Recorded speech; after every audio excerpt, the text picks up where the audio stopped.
Jennifer Mendyka here with your daily 60 seconds of biblical inspiration for your day. Today I'm going to read from Mark chapter 12, verses 29 through 31.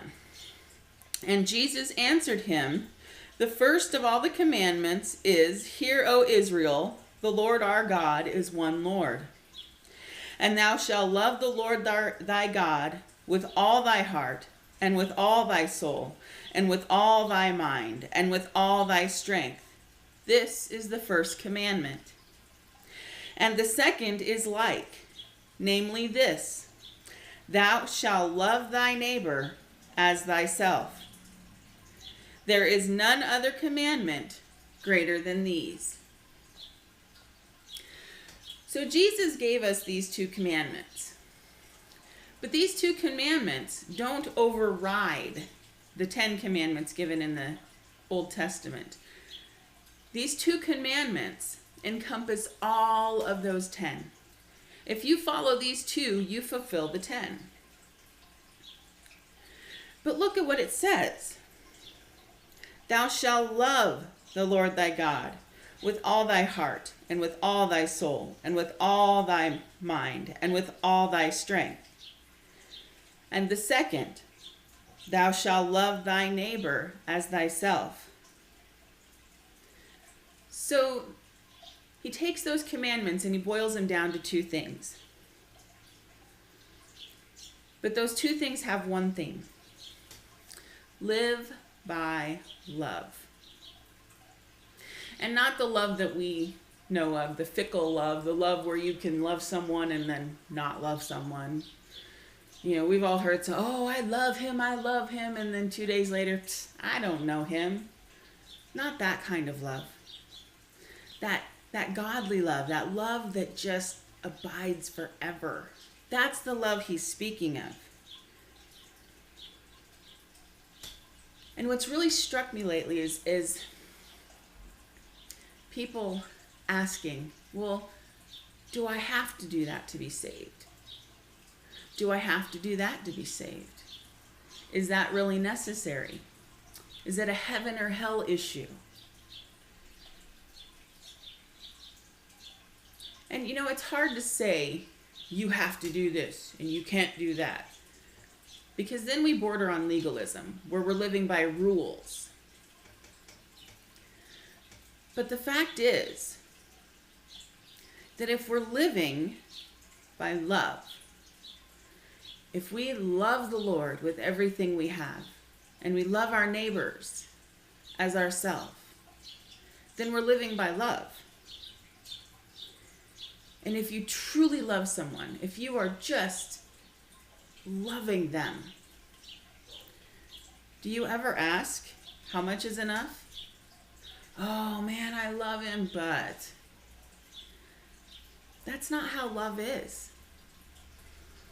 You know, it talks in Corinthians about what love is. Love is patient, love is kind, love is long-suffering, love is enduring. And so if we live by love, then we're not stopping to ask, what can I get away with? How much do I really have to do?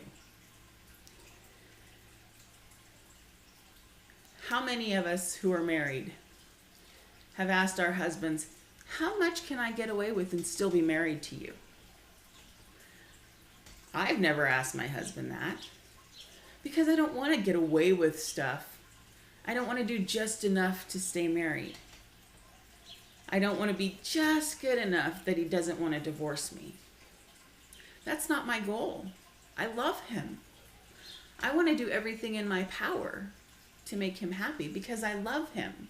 Not because I want something from him, or not because I think that if I do this, he'll love me back, or if I do this, he'll love me back.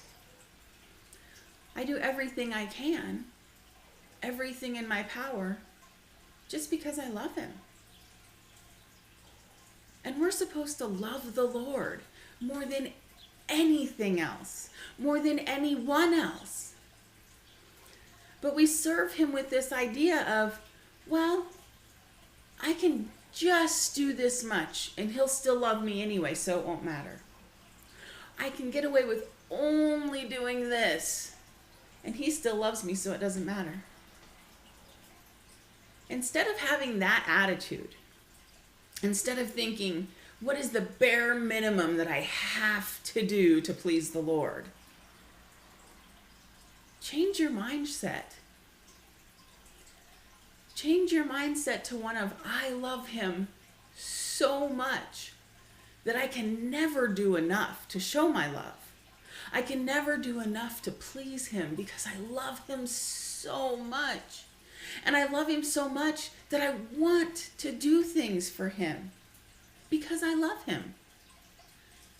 For no other reason, not because I want anything from him, not because I expect anything from him, but because I love him.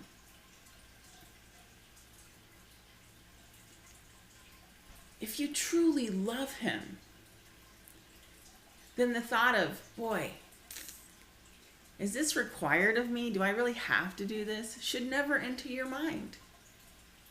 If you love the Lord with all your heart and all your soul and all your mind and all your strength, there isn't anything that you shouldn't want to do for him.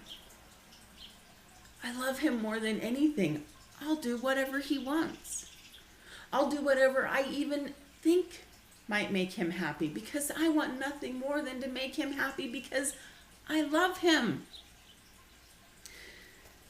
T.F. Tenney is quoted as saying, Jesus Christ is Lord of all, or he is not Lord at all.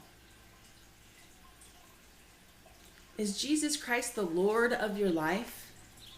Is he the Lord of everything in you?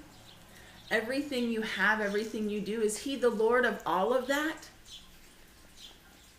Because if he isn't the Lord of everything,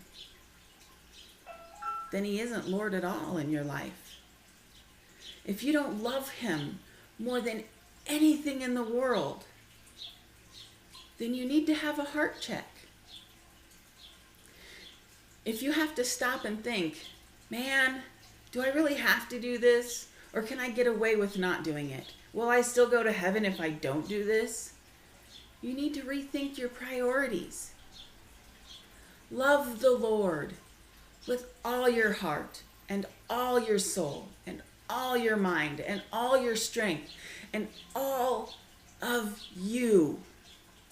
Love him with everything you have. And it won't matter if it's a heaven or hell issue.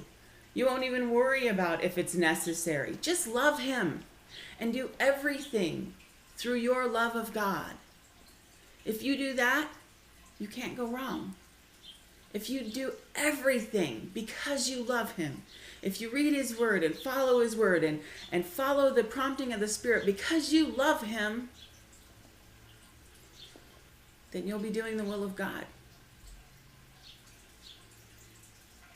So follow those 2 commandments. Love the Lord with everything you have. And love your neighbor as yourself. Have a wonderful day. God bless. Goodbye.